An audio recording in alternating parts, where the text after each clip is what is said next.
सो दोस्तों पुष्पा इम्पॉसिबल में आप लोग देख सकते हैं कि यहाँ पर जो राघव है दोस्तों वो अब इस सोच में पड़ जाने वाला है कि आखिरकार ये कौन सा बंदा है जिसने मेरे माता पिता को फोन कर दिया और ये भी कह दिया है कि कॉलेज के अंदर आ जाए। आज तो रोज डे है, मैंने तो उनको कुछ बताया भी नहीं था। अभी दोस्तों राघव ये सब सोच ही रहा होता है कि पीछे से रजत आ जाने वाला है और आकर कहता है कि राघव जल्दी से आओ और ये यहाँ पर फूलों की थाल पकड़ लो। जब भी कोई मेहमान एंटर होगा तो हमने उनके ऊपर फूल बरसाने हैं। अब दोस्तों जब यहाँ पर यह सारा इवेंट हो रहा होता है इतनी देर में यहाँ पर जो नैना है वो तार उतार कर आ जाने वाली है, क्योंकि यहाँ पर लाइट चले जाती है। तो पुष्पा इम्पॉसिबल अपना दिमाग लड़ाती है और जल्दी से चले जाती है वहीं पर और जाकर जल्दी से तार को जोड़ देती है। जैसे ही दोस्तों पुष्पा यहाँ पर तार को जोड़ती है तो लाइट आ जाने वाली है। अब पुष्पा सोचती है कि लगता किसी ने कुछ ना कुछ यहाँ पर फंड वगैरह जरूर किया था। दूसरी तरफ दोस्तों अगर यहाँ पर बखुदरा वगैरह की बात की जाए तो उनका और यहाँ पर जो सोनम बहन है उनका आपस में बहुत ही ज्यादा एक दूसरे को बातें लगाने का कंपटीशन जैसे चल रहा हो। यहाँ पर जो बखुदरा है वो अपनी बेटी की पढ़ाई में यहाँ पर अच्छी खासी मदद कर रहा होता है और पीछे बैठी होती है सोनम बहन। तो साथ ही बखुदरा कहता है कि हे प्रार्थना अपनी पढ़ाई के ऊपर ध्यान दे और अगर वैसे तुझे कोई काम कहे तो आकर अपने बाप को बताई, नहीं तो मैं तेरा कहीं और भी बंदोबस्त कर लूंगा, क्योंकि जाहिर सी बात है मैंने अपनी बेटी को आईपीएस के एग्जाम की तैयारी भी तो करवानी है ना। अब दोस्तों पीछे से सोनम बहन जो कि ये सब बातें सुन रही होती है तो वो कहती है कि फिर दीप्ति अपना यहाँ पर ख्याल रखा कर और वैसे भी अगर तुझे किसी ने कोई काम करने के लिए कहा तो तू मुझे बताई, जाहिर सी बात है मेरा घर भी तो खाली पड़ा है ना, मैं भी तेरा बंदोबस्त कर लूंगी। वैसे दोस्तों मुझे ये सब छोटी मोटी नोकझोंक देखकर काफी ज्यादा मजा आ रहा है, क्योंकि ये तो अच्छी बात है ना कि कोई बड़ी लड़ाई नहीं हो रही। और यहाँ पर जो प्रार्थना और सोनम बहन है वो हो गई है यहाँ पर आमने सामने और जो दीप्ति है वो सोनम बहन यानी कि अपनी माँ के साथ है और जो बखुदरा है वो अपनी बेटी के साथ है और बार बार एक दूसरे को बातें लगाई जा रही हैं। यहाँ पर दोस्तों सोनम कहती है कि बखुदरा जी आपकी बेटी की तैयारी कैसी जा रही है? तो बखुदरा कहता है कि बहुत अच्छी जा रही है, बस सोनम बहन आप अपना काम कीजिए। दूसरी तरफ दोस्तों अगर कॉलेज की बात की जाए तो यहाँ पर हर बंदा रोज डे के लिए काफी ज्यादा तैयार होता है और जो पुष्पा है वो जाने वाली है यहाँ पर रजत के पास और कहती है कि क्या तूने आज प्रपोज करना है कोयल को? तो दोस्तों रजत कहता है कि और पुष्पा जी क्या नहीं, मैं जरूर प्रपोज करूंगा, क्योंकि जाहिर सी बात है मैं उसको पसंद करता हूँ और उससे शादी करना चाहता हूँ। लेकिन दोस्तों बेचारे रजत को अभी तक इस बात का नहीं पता चला कि वो तो पहले से यहाँ पर शादीशुदा है, क्योंकि जाहिर सी बात है कि जो कोयल है वो शादीशुदा लगती नहीं है। अब दूसरी तरफ दोस्तों बड़ी अपडेट की बात की जाए तो वो ये है कि जो पुष्पा इम्पॉसिबल है दोस्तों वो यहाँ पर जो मेन पेपर देना था लॉयर बनने के लिए उसकी तैयारी करवा रहे हैं प्रोफेसर शास्त्री और साथ ही साथ दूसरे प्रिंसिपल्स भी। अब दोस्तों यहाँ पर आज होने वाला है पेपर और आप लोगों को एडवांस में एक बहुत ही बड़ी खुशखबरी सुना दूं कि पुष्पा बनकर आने वाली है लॉयर अपने चोल के अंदर और क्या ही धमाकेदार इसका वेलकम किया जाएगा। तो दोस्तों पूरे चोल में एक खुशी सी मनाई जाने वाली है, क्योंकि आपको पता है कि पुष्पा ने इस सब के लिए कितनी ज्यादा मेहनत की थी और यहाँ पर आखिरकार उसको उस मेहनत का फल मिल ही गया।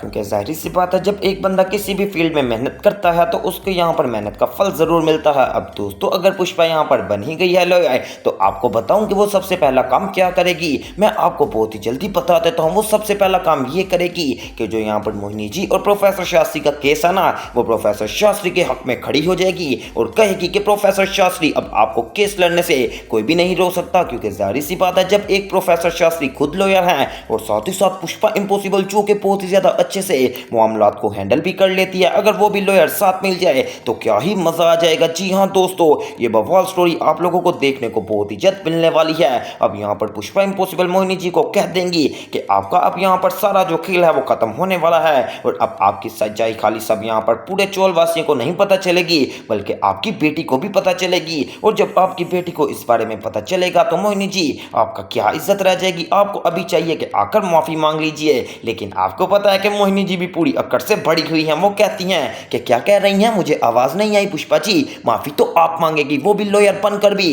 या फिर ना भी बनकर, जब आप कोर्ट में मुझे सबूत ही नहीं दे पाएंगी कि मैंने क्या गलत किया है। और हर बंदा यहाँ पर प्रोफेसर शास्त्री के खिलाफ ही गवाही देगा, क्योंकि मेरी तो जान पहचान ही बड़ी है। तो दोस्तों पुष्पा कहती है कि मोहिनी जी इस बात को यहीं पर खत्म कर दीजिए, क्योंकि जो सारा मुकाबला है वो तो मैं अब यहाँ पर आकर कोर्ट में ही देखूंगी। वेल दोस्तों दोबारा से एक दफा फिर कोर्ट का यहाँ पर सीन आने वाला है और जब भी कोर्ट का सीन आता है तो फैंस काफी ज्यादा खुश हो जाते हैं। दूसरी तरफ दोस्तों अब कॉलेज के अंदर पुष्पा बैठी होती है तो प्रिंसिपल कहते हैं कि आजकल प्रोफेसर शास्त्री क्यों नहीं आ रहे। तो दोस्तों पुष्पा बताने वाली है कि वो बेचारे काफी ज्यादा डिप्रेशन में हैं सर, क्योंकि आपको पता है कि उनकी बेटी थी ना मोहिनी जी जिनकी बचपन से उनकी अलैदगी हो गई थी, आज उनकी बेटी ने उनको इतनी ज्यादा बातें सुनाई हैं कि प्रोफेसर शास्त्री बेचारे खुद में ही यहाँ पर काफी ज्यादा उदास हैं कि आज उनकी यहाँ पर पैदा की गई बेटी ही उनको आजकल बातें बातें सुना रही हैं। तो दोस्तों इतनी देर में यहाँ पर कोटक सर भी आ जाते हैं और वो कहते हैं कि जी पुष्पा जी, जब एक बंदा गलत करेगा अपने बच्चों के साथ तो जाहिर सी बात है बच्चे तो अपने हक में खड़े होंगे ना। तो दोस्तों पुष्पा को आ जाता है गुस्सा और वो कहती है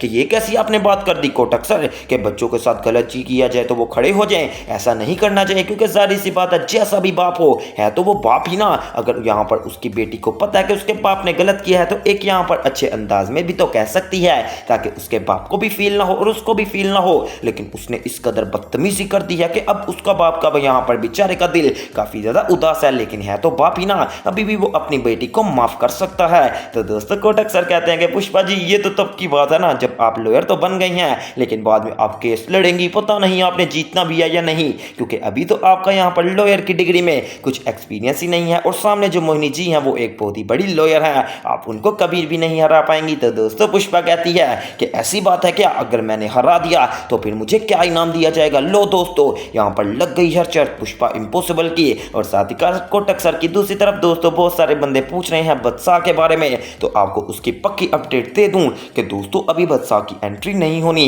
क्योंकि जाहिर सी बात है हर बंदा कहता है कि कभी यहाँ पर बादशाह की एंट्री होगी और कभी नहीं होगी। तो यहाँ पर 100% कंफर्म बात यह है कि अभी के लिए बादशाह की एंट्री रोक दी गई है। बात की बात तो बाद में की जाएगी, क्योंकि हो सकता है कि बाद में जब इनके पास कुछ दिखाने का ना हो और स्टोरी काफी ज्यादा यहाँ पर डाउन चल रही हो तब बादशाह की एंट्री करवा दी जाएगी। ये बात को मैं आपको लिख कर दे सकता हूँ, क्योंकि आज तक ऐसा ही होता आया है कि जब भी पुष्पा इम्पॉसिबल की स्टोरी थोड़ी सी भी खराब होने लगती है तो एक बहुत ही बढ़िया ट्विस्ट यहाँ पर डाल दिया जाता है, जिसको देखकर फैंस और भी ज्यादा खुश हो जाते हैं। लेकिन अभी के लिए तो स्टोरी काफी ज्यादा मजेदार है। पुष्पा इम्पॉसिबल यहाँ पर पहले तो केस लड़ेगी, जब वो स्टोरी खत्म होगी उसके बाद की बात की है कि क्या पता यहाँ पर बादशाह की एंट्री होती है, या फिर ये भी तो हो सकता है ना कि कोई नया कपल आ जाए जिसको देखकर आप लोग और भी ज्यादा खुश हो जाएं। ये तो दोस्तों बात की बात है। फिलहाल के लिए अगर बच्चों की बात की जाए, जो कि यहाँ पर दीप्ति भी प्रेग्नेंट है और जो कदम रही है वो प्रेग्नेंट होने का तमाशा कर रही है, तो दीप्ति के बेबीज तो इसी वीक के अंदर लाजमी किसी ना किसी एपिसोड में हो जाएंगे